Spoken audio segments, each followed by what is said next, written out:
அனைவருக்கும் என் மத்திய வணக்கம். நீதியை நிலைநாட்டிய சிலம்பு கொள்கைக்காக மதுரை நகரத்தில் கண்ணகியுடன் வெளியாக்கினார்.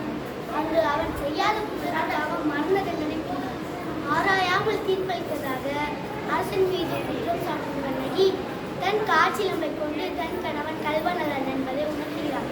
அரசனுக்கும் கண்ணகிக்கும் நடக்கும் உரையாடலை எங்கள் 5ஆம் வகுப்பு மாணவர்கள் நாடகமாக நடித்துள்ளார்கள். கண்டு கல்லுங்கள்.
நம் அரண்மனை வாயில் முன் தலைவி போல் அவளை பார்ப்பது காளி போலிருக்கிறார். ஆனால் காளி அல்ல, துர்க்கை போலிருக்கிறார். ஆனால் துர்க்கை அல்ல, பிடாரி போல் கோபம் பொங்கியிருக்கிறார். ஆனால் பிடாரியும் அல்ல.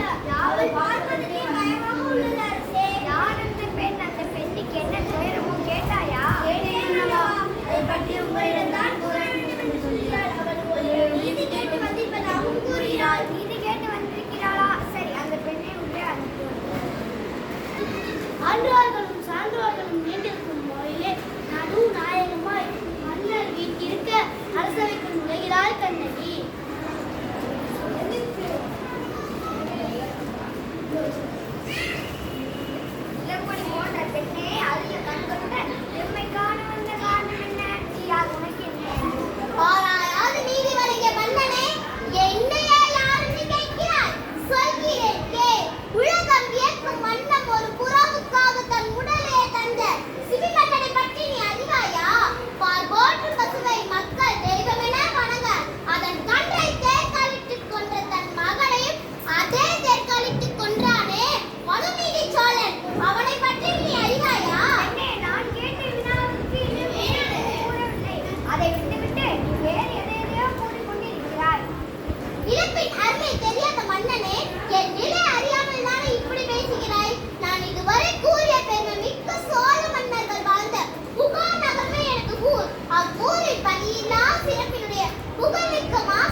பரிசுத்த